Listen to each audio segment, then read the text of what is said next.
All right, I'm going to be opening up this Topps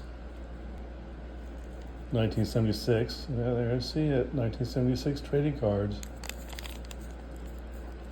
I think it's about $90 plus tax probably. Yeah, so let's see here. Who do I get? Is the gum going to stick? So Jim Burton,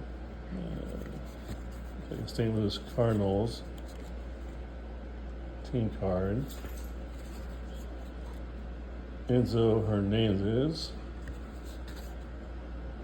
Tommy Helms traded. Got Tim Foley. Dave Goltz.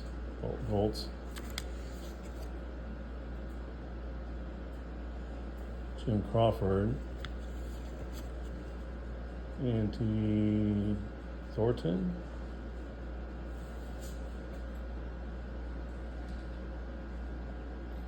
Well, I know it says Andy. There it goes. It's kind of weird why it's kind of doing like that. And let's see, Don Carruthers. And with a gum, it's Billy Chapman. Oh, not too bad. I'll have to kind of see if there's anybody I needed. I mean, nobody really, a big. So $90. Oh well.